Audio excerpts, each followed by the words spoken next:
It's starting. Okay. Okay.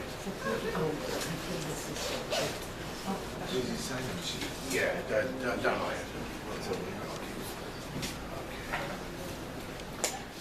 Okay, thank you for attending our Brooklyn Tea Party meeting, ladies and gentlemen. We're going to start off the meeting with our first guest speaker, Anna. How do you say your whole name? Belfiore-Delfaus. Oh boy, you're going to have to say. Anna is running for City Council in the 47th City Council District, and she would like to say a couple words to our membership, and we're happy to hear what she has to say. Please give a warm round of applause.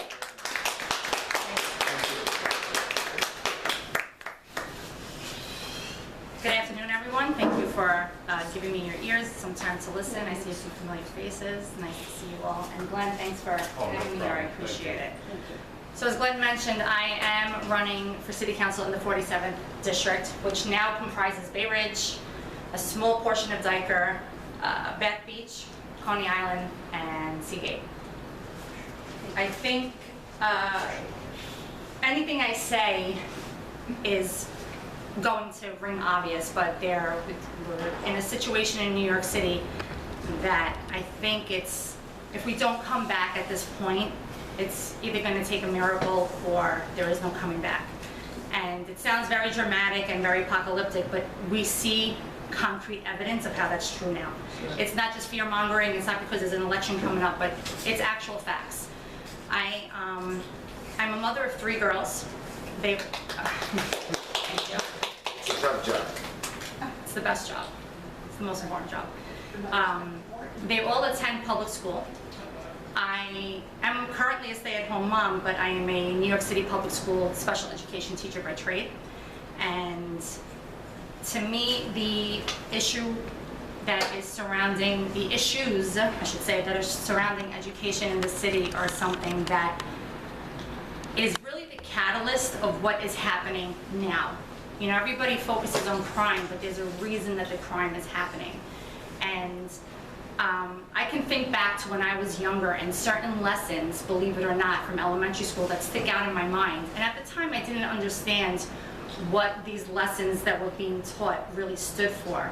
And it wasn't my teachers. It was always a visiting teacher, a special teacher that would come in and do a special program with us, because for the most part, growing up in Brooklyn, the teachers were conservative, the schools were pretty conservative, for the most part.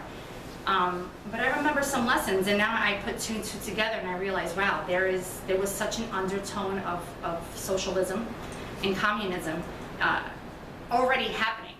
And I'm sure it was happening even before that, but those are my memories. So I know that if there aren't things that are fixed within the public school system, if we don't get back to basics, we're going to really be in not even in a downward spiral, but we're going to flatline and not be able to be revived, because we're in the spiral. So we have to get back to curriculum and to socialization within schools. One thing that they changed within the public school system was they removed a lot of the socialization aspect with the little kids. And in pre-K and in kindergarten, we used to have centers.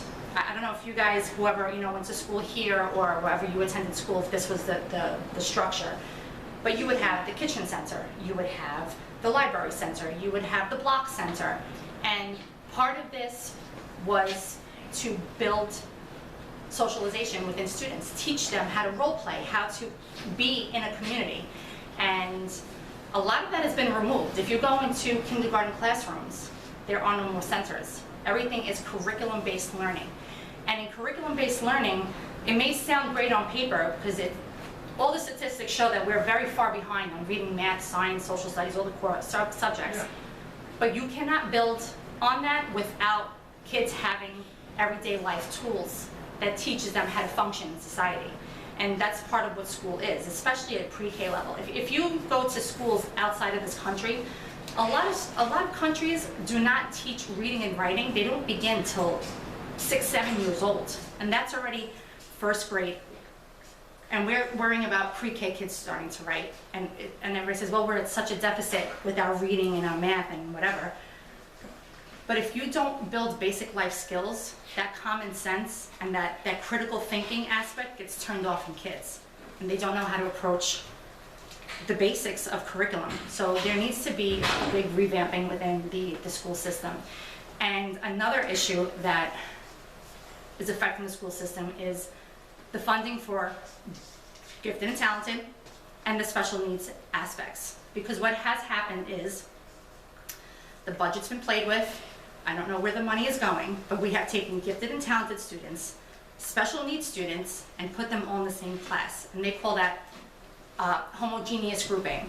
Heterogeneous grouping, where they take kids of different levels of functioning and putting them in the same class. We don't all function on the same level. As adults, we don't function on the same level. We can't grasp certain, I don't want to be in class with an engineer. I'm not an engineer. Put me in a classroom with other teachers and we could speak the same language. So that model is called homogeneous grouping, which is what we had growing up. I happened to have that in my school. We had kids that were basically on the same learning levels, same learning styles, in the same class. This afforded the teacher the time to make precise lesson plans, geared directly to the student's needs, and gave them an ability to really assess a student and see how to further propel them. Now, with having taken that away, teachers are wasting so much time, and teachers spend most of the day analyzing numbers. We look at spreadsheets, data, what questions were answered correctly according to what standard, and it's just all technical nonsense. And a teacher's not allowed to look at a student and say, I need to help them in this way. Because if it's not according to what the standards say and the structures say, the teacher's at fault.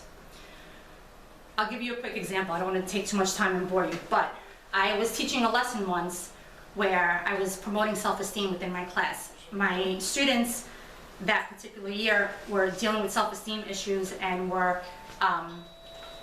there was a lot of violence in my classroom. And I said, you know what, we need to stop and talk about self-esteem and community.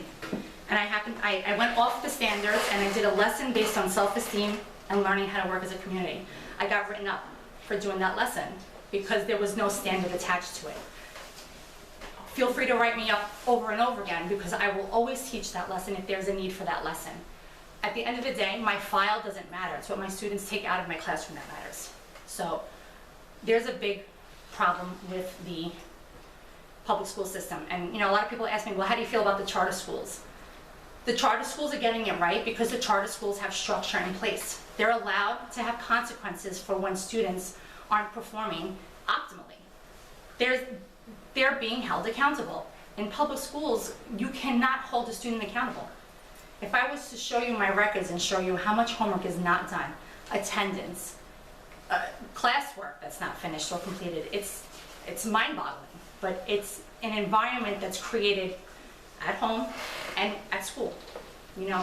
You could live in a certain environment, but if you show up to a certain place and know that there's a certain structure and there's a certain demand of you, you do kind of step up your game. It's human nature. And the kids would reciprocate that. But unfortunately, because the system doesn't demand that, the powers were taken away from the teachers, we're stuck with the system that isn't, failing. And then we want to remove curriculum and introduce CRT and DEI and all these things, and we don't even have kids socializing in pre-K and kindergarten. So how do we even get to that? And there's no time to remove any curriculum to teach things that just don't benefit the child. Recently, a councilwoman posted something about, she was reading a book to students about Black History Month, and the students were mixed, all different races. Clearly in the picture it showed. And I made a comment as far as, isn't it nice, she made a comment how the kids weren't interested in her book. So I said, isn't it nice that these kids look at each other and they just see friends? They don't see anything else but their friends. They were little, they had to be maybe 4 years old. And I got attacked. I'm racist, how dare I? And I said, I wasn't attacking her reading a book on Black History Month. Everybody should be celebrated. I'm okay with that. All I made a comment was, look how beautiful. The kids weren't interested because they wanted to be kids. They wanted to play. They were running around. We've lost a lot of focus, and again, there's many reasons for that, but that's our environment and our culture right now. And one other topic that's very important to me is obviously crime. And crime is a result of the lack of structure in the public schools. Because when you have kids not caring about school, they don't come to school. And when they don't come to school, they're committing crime. That's a fact. You know, I had a student once, 11 years old, stole a car and had a joyride with the car and ended up getting arrested. So, not my personal student within the building. And if the kid was in school, the car wouldn't have been stolen. You know, if the kid was motivated enough to be in that building and want to be there, then we probably would have a lot less of that. So the crime is stemming from that. It's obviously coming down from the ridiculous laws, the bail reform. I'm so tired of saying bail reform. I'm sure you're tired of hearing it. But the problem is too, even if politicians promise to change bail reform, there's certain people, you know, that has to go through steps. It's not just the governor or the mayor saying, I want to reverse bail reform. There's steps to that. And the people who have the power over that don't want to change it. So we're in a bad situation. And if we aren't acting as a community to work alongside the NYPD and we're fighting the NYPD, then we're going to end up nowhere. We need to work together with police officers to help get our communities back under control. You know, and some neighborhoods have been great with that, and others have not, because they just don't know where to begin. There's no organization. So, you know, if you go into any high crime rate neighborhood, and you ask the people that live in that neighborhood, what are they going to tell you? They want the NYPD there. They're fearful. The gangs are taking over. They're not going to sit there and say, we don't want them here. We'll handle this ourselves. So we have to find a way to work as a community with the NYPD. Their hands are tied. They're not doing things that they should be doing because they're being told, don't do it. And guess what? I don't blame them. If I was making $42,000 a year to possibly get put in jail, removed from a job for making one silly mistake, these people have families. They have mortgages to pay. They're not living the high life. So we have to step up as a community. And one way to do that, obviously, is to make sure you go out and you vote for the candidate that makes most sense. You know, am I the candidate that might make most sense to some of you? Maybe, maybe not. But the point is, make sure you do your research. Make sure you understand. Because if we don't start changing things fast, and there's been a little change in South Brooklyn, which has been amazing. You know, we see that. It's been unexpected, but it's happening. So it's not impossible. In what way? Who asked that question? As far as the voting goes, we flipped a few seats to Republican the last election cycle. So it's a start, and it was unexpected. And New York and California carried the country with the Republican votes, which is, if you were to ask anybody with logic, they would say that's the last thing that would happen. But, you know, New York is not the liberal city everybody thinks it is. It's just that people don't go out and vote. Yes, it's 6-1 Democrat on paper, or 8-1, or whatever it is. But a lot of people who are registered Democrat are from the old Democrat Party. Their views don't align with what's happening now. You know, and they understand that. The problem is, we feel very disenfranchised when it comes to voting. We feel like our votes don't count. You know, the issues with the elections, the voting, it doesn't matter. You still have to get out and vote. Yes. Can I say that building up little grassroots organizations like this one is essential? The RNC and those people have been ignoring us, conceding this territory to the Democrats for many years and not helping us with these small grassroots organizations. They're not helping us because they're scared of us. Now, I think that because the city, the biggest city in the country, has got 15 congressional districts, and only one of them is Republican. Right. And they have the best grassroots organizations. One in Staten Island I'm talking about. Yes. Nicole. Where they just, they re-elected Nicole, a host of judges, a host of assemblymen. They ran the table. I think we should have organizations like this in every one of our congressional districts, right in their backyard, challenging them, challenging the Naglers and the Hakeem Jeffries and the AOCs that dominate New York City politics. And if you dominate New York City politics, you dominate New York State politics. Correct. Because we've got 16 million people in New York State, 8.5 of them are in New York City. Right. So how New York City votes overrides whatever whatever New York State's for. New York State needs an electoral college, just like the rest of the country. Right. Yeah. I think the organizations, I don't want to say this, I don't want to be too controversial, but there's games being played on every level and on both sides of the aisle, okay? A lot of people have political ambition and they're just worried about their next move. They're not worried about us. Can I just ask a second? Now, Yeah. you just got elected? No, I'm running. Running. Yes. Same thing, running, got elected. What do you plan on doing 10 years from now? 10 years, wow. 2 years. Who knows? This term only lasts me 2 years. But if you But- had strong grassroots organizations here in Yeah. Brooklyn behind you, you would know a lot better what you'd be doing 10 years from now.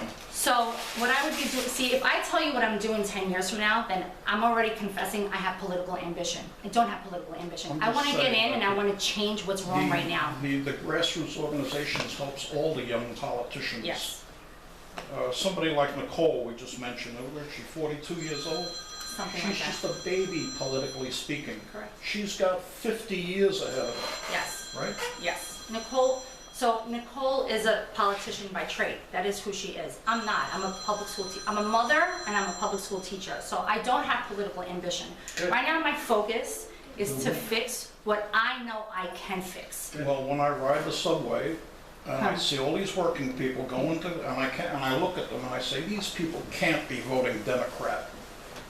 How could they be, Because it's they'd be always, shooting themselves in the foot by voting Democrat. And there's 5.5 million registered voters. So let's say 1/5 of them are Republicans. I'd say more than that myself, but on a paper, million votes is more than enough to take any election in this city. but nobody's voting. De Blasio won his primary by like Exactly 180,000 votes. why we have to build That's up these nothing. organizations like That's this. nothing. We need to, and they don't want to see They're this sleeping happen. and they need to Yes. get out of bed and they gotta get up and they gotta move. Agreed. We have one more question. Yeah. Let somebody I else also speak. have a Hashi pop in. So how do you encourage people to go on the board, the school board? Well, so they started this, And I don't understand how parents can put up with all of this. the problem is a lot of parents work. Yeah. And a lot of parents are very trusting of the school system, and they're Well, saying, they well, shouldn't be. they should be safe, right? It's part complacency, it's part, and, Not knowledge and- yeah, Lack and of it's options. lack of options, but you know what, listen, and I may be biased saying this, but I know that the New York City public school teachers are some of the best teachers, some of the most dedicated. Listen, we had I got in trouble once for sending food home with a kid who was not being fed all weekend.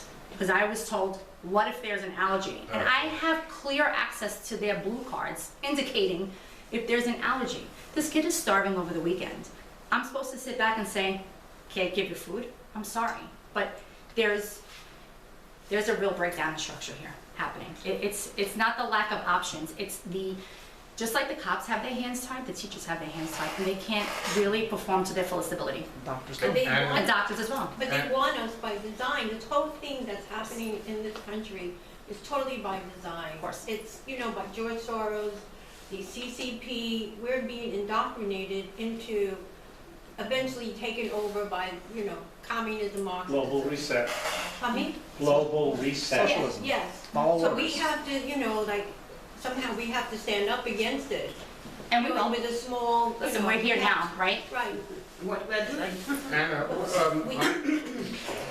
Anna, what is do you have a website up? People I have- can help you? Okay, so I have, my social media is up and running, my website is still under construction, that should be going up soon. I do have flyers with me, if anybody wants to take a look, if anybody wants to contribute, that would be amazing. If anybody wants to volunteer, that would also be amazing. So that's. Yeah, and once you have the website up, Yeah. just tell me, we'll Yeah. send it through our Pass around email a list. sheet, I'll put my. Yeah, that would be Yeah. great, that would be great, Yeah, so. that's perfect. And Perfect. thank you so much, everyone. Give a round. Thank you guys for your time. Thanks, Anna. Thank you. Thank you, and I just got a word from Alec Prokaznik. He is on the way, he's looking for the building. Hopefully, he, let me see if he updated us. Is he out there? He's not out there, right?